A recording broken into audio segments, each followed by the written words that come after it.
Parents మెచ్చిన university Sankal Chand Patel university, Gujarat.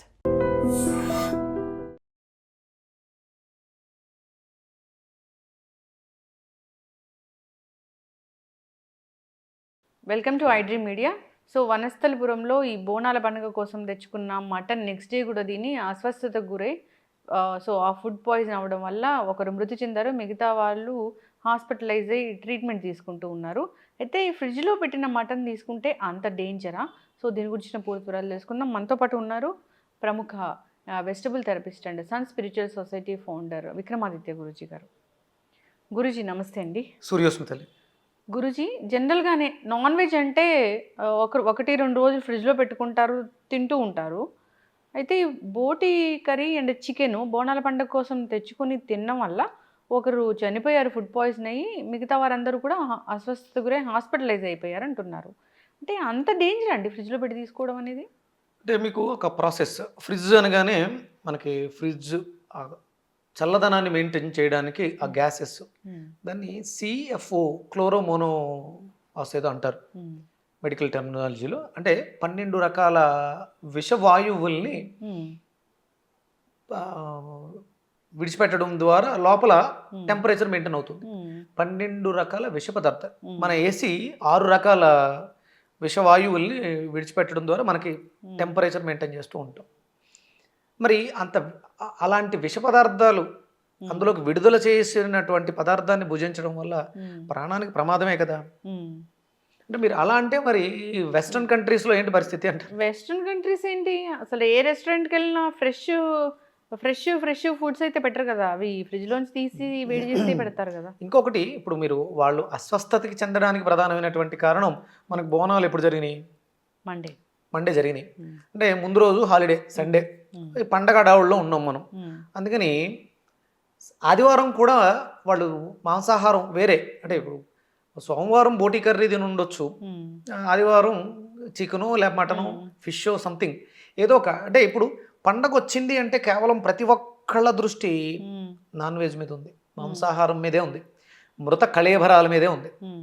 ఇది మనం ఇంత కఠినంగా మాట్లాడుతున్నానని ఏమనుకోవద్దు. ఇదే పండగ వస్తుంది అంటే మొక్క చొక్కా మీదే ఆధారపడి ఉన్నారు. జీవితాలు సర్వనాశనం చేసుకుంటూ ఉన్నారు. అంటే పోయిన వాళ్ళకి మనం సానుభూతి, వాళ్ళు చిన్న వయసులోనే ఇలాంటి పరిస్థితి రాకూడదు, వచ్చింది.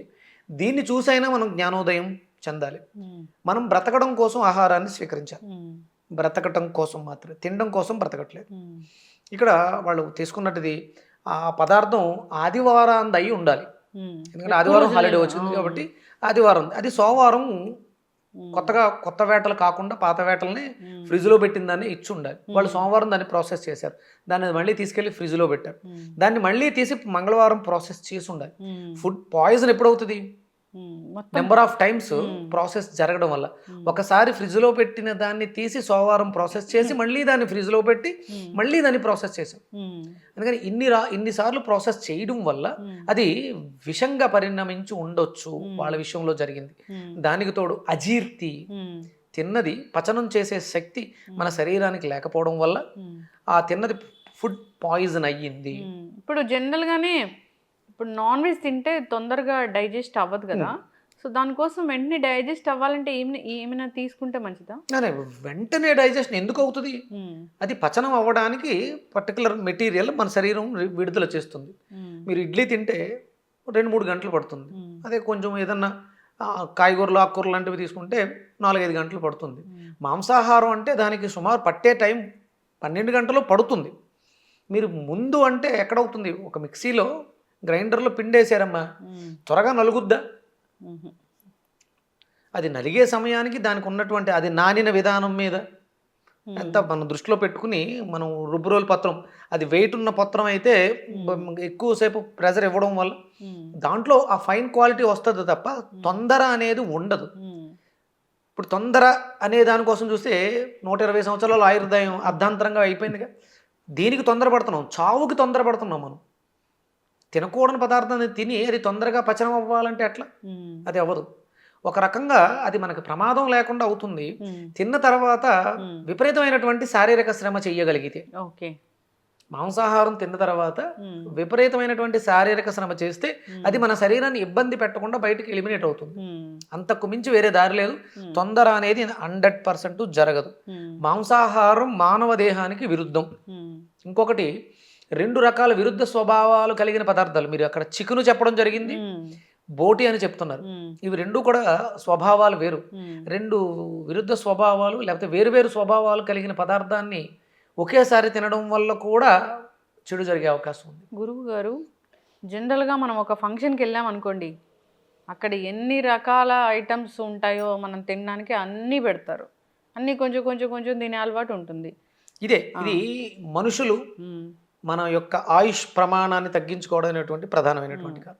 అది కూడా మన ఫంక్షన్స్ పిలిచినప్పుడు అవి జరిగేవన్నీ కూడా నైట్. అసలు సూర్యాస్తమైన తర్వాత తినడం తప్పు. అందులోనూ ఇన్ని రకాలు తినడం ఇంకా పెద్ద తప్పు. ఇది మన ఆయుష్ తగ్గిపోవడానికి ప్రధానమైనటువంటి కారణం. ఆయుష్ తగ్గిపోయింది, నా లైఫ్ స్పాన్ తగ్గిపోయింది, టైం అయిపోయింది. నేను పోవడానికి కారణాలు పలు ఉంటాయి. బస్సు యాక్సిడెంట్లని, ఎందుకంటే ఒకే జాతి పక్షులన్నీ ఒకే చెట్టు మీదకి చేరతాయని మరణ వ్యవస్థ రాసి పెట్టేసి ఉంటుంది. నా ఆయుష్ తగ్గిపోయింది, నేను పలానా సమయంలో చనిపోవాలని రాసి పెట్టుంది. వీళ్ళందరూ ఒకే గ్యాదర్ అయ్యి ఒక ఫ్లైట్ యాక్సిడెంట్కి, ఒక బస్సు యాక్సిడెంట్కో సూత్రధారులం అవ్వి ఆ ప్రమాదం జరుగుతుంది. అందుకని ఆయుష్ బాగుండాలి అంటే అది నెగిటివ్. చనిపోవడం అనేది నెగిటివ్. నా ఆయుష్ బాగుందంటే పాజిటివ్. మనం తీసుకునే ఆహారం పాజిటివ్గా ఉంటే ప్రమాదాలకి దూరంగా మన శరీరం మనల్ని తీసుకువెళ్ళిపోతుంది. ప్రమాదాలు జరిగే చోట మనం ఉండదు. లా ఆఫ్ అట్రాక్షన్, ఆకర్షణ సిద్ధాంతం, మన ఆరా, మన వర్చస్సు, మనం ఏదైతే తింటామో అది మన మనస్సు అవుతుంది. ఏదైతే తింటామో అది మనల్ని బ్రతికిస్తుంది, నడిపిస్తుంది. అందుకనే సత్వగుణం కలిగిన ఆహార పదార్థాలు తినండి అంటాం. ఇప్పుడు జరిగింది పెద్ద ప్రమాదం, 8 మంది, అందులో ఒక ఆయన ఒకరు చనిపోవడం జరిగింది. 7 అస్వస్థతకి గురై హాస్పిటల్లో ట్రీట్మెంట్ తీసుకుంటున్నారు. వాళ్ళకి మనం ఆ భగవంతుడు త్వరగా హీల్ అయ్యే అవకాశాన్ని ఇవ్వాలి, వాళ్ళు ఆరోగ్యవంతంగా బయటకు రావాలని కోరుకుంటూ ఇలా జరగకూడదు. ఇలా జరగడానికి ప్రధానమైనటువంటి కారణాన్ని అన్వేషిస్తూ ఇవి ఇంకా ముందు జరగకూడదు ఉండదు అంటే మాంసాహారాన్ని విసర్జించండి. ఫ్రిడ్జ్లో అసలు ఏం పెట్టాలి? అసలు 100% మనకి వాగ్భటుడి శిష్యుడు రాజీవ్ దీక్షితులు గారని ఒక 15-20 ఏళ్ల క్రితం చెప్పడం జరిగింది. ఫ్రిడ్జులు మన జీవితాల్లో చాలా దరిద్రాన్ని అంటగడుతున్నాయి మన ఇంట్లో అని చెప్పడం జరిగింది. ఫ్రిడ్జ్ కేవలం మనం పాలు పెట్టుకోవడానికి, లేకపోతే కూరగాయలు కొంచెం, ఎందుకంటే ఫస్ట్ టైం మనం తీసుకొచ్చి కూరగాయలు కొంచెం నిల్వ ఉండడానికి అవకాశం ఉంటుంది. వాటిని తర్వాత మనం ప్రాసెస్ చేయలేదు, ఇంకా ప్రాసెస్ చేయడానికి ముందున్న పదార్థం కాబట్టి ప్రాసెస్ చేసేటప్పుడు పర్లే. ఒకసారి ప్రాసెస్ అయిన దాన్ని టెంపరేచర్ హైకి వెళ్ళి లోకి తీసుకొచ్చి మళ్ళీ హైకి తీసుకెళ్తే అది విషంగా మారుతుంది. ఇక్కడ నార్మల్ టెంపరేచర్ నుంచి మైనస్కి వెళ్తున్నాం, దాన్ని మళ్ళీ సాధారణ స్థితికి తీసుకొస్తాం. వంకాయలు, బెండకాయలు, దొండకాయలు పెట్టాం ఫ్రిడ్జ్లో, దాన్ని మళ్ళీ నార్మల్ వాటర్లో వేస్తే టెంపరేచర్ నార్మల్ అవుతుంది. దాంట్లో కొంత ప్రాణశక్తి తగ్గే అవకాశం ఉంది. మనము కూరగాయలు వాటిని మనం వండుతున్నాం, టెంపరేచర్ పెంచుతున్నాం, అది పెద్ద ప్రమాదం కాదు. ఇలా మనం ఆలోచించాలి. ఫ్రిడ్జ్ అనేది మనకి అంత శ్రేయోదాయకం కాదు. అందులోనూ మాంసాహారం అస్సలు శ్రేయోదాయకం కాదు. ఒకవేళ మాంసాహారం ఎక్కువ తీసుకునే వాళ్ళు అయితే జనరల్గా ఇప్పుడు తీసుకుంటారు, వాళ్ళకి ఇంకా అది అలవాటు ఉంది అన్నప్పుడు, సో ఎంత క్వాంటిటీ తీసుకోవాలి, ఎన్నాళ్ళకి ఒకసారి తీసుకోవాలి, అట్లా ఏమైనా ఉంటుంది? 100 గ్రాములు తిన్నా, పావు కేజీ తిన్నా, ఒక ముక్క తిన్నా అది అరగడానికి తీసుకునే టైం అంతే. 12 గంటలు అంటే 12 గంటలు పడుతుంది. 100 గ్రాములు తీసుకున్నా 12 గంటలే పడుతుంది. ఒక్క ముక్క తిన్నా 12 గంటలే పడుతుంది. అర కేజీ తిన్నా 12 గంటలే పడుతుంది. ఇక దాంట్లో మార్పు లేదు.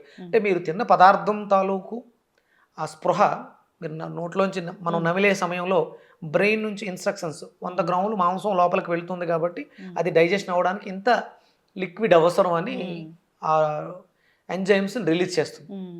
సో ఈరోజు నాన్ వెజ్ తీసుకుంటే 12 అవర్స్ వరకు ఇంకా మళ్ళీ అది పూర్తిగా జీర్ణం అయ్యేంత వరకు. మీరు సింహాన్ని కానీ పులుని కానీ గమనిస్తే ఒకసారి మాంసాహారం తింటే 2 రోజులు ఇంకా వేరే ఏమీ ముట్టుకోవు. పూర్తిగా పచనమై విసర్జించేంత వరకు మళ్ళీ మాంసాహారం జోలికి వెళ్ళవు అని శాస్త్రం చెప్తోంది. అంతేకాదు గురూజీ, మీరు చెప్పినట్లుగా ఇప్పుడు వండిన ఆహారాన్ని తీసుకెళ్ళి ఫ్రిడ్జ్లో పెట్టి మళ్ళీ దాన్ని హీట్ చేసి మళ్ళీ తీసుకుంటే కూడా అది పాయిజన్ లాగే అవుతుంది. మనకు ఆ ఫ్రిడ్జ్ దాని వెనకాల చదివితే అందులోంచి రిలీజ్ అయ్యే ఏదైతే విష వాయువులు ఉన్నాయో దాని గురించి మెన్షన్ చేస్తారు. 12 రకాల విషవాయువులు బయటకు వస్తే తప్ప మనం పెట్టిన పదార్థం వేడెక్కకుండా పాడైపోకుండా ఉంచదు. అది అందుకని దయచేసి ఫ్రిడ్జ్ని అవాయిడ్ చేద్దాం. ఇలాంటి ఏ ఇంట్లోనూ జరగకూడదని మనస్ఫూర్తిగా కోరుకుందాం. మాంసాహారాన్ని విసర్జించండి, ఆరోగ్యంగా జీవించండి, ఆయుర్వృద్ధిని ఐశ్వర్యాన్ని పొందండి. ఎస్, చక్కటి ఇన్ఫర్మేషన్ గురూజీ. ఒకవేళ నాన్ వెజ్ తినేవాళ్ళు ఉన్నా, వాళ్ళకి అది అలవాటుగా ఉన్నా, అప్పటికప్పుడు తెచ్చుకొని కుక్ చేసుకొని తింటే ఓకే. మళ్ళీ వెంటనే రకరకాల నాన్ వెజ్ తినకుండా ఉండాలి. ఫ్రిడ్జ్లో పెట్టి దాన్ని పదే పదే హీట్ చేసి తినడం అనేది అసలు మంచిది కాదు. జాగ్రత్తలు తీసుకోవాలని కోరుకుందాం. అవేర్నెస్ అనేది ఖచ్చితంగా ఉండాలి. చక్కటి ఇన్ఫర్మేషన్. ధన్యవాదాలు. సూర్యస్మితలే.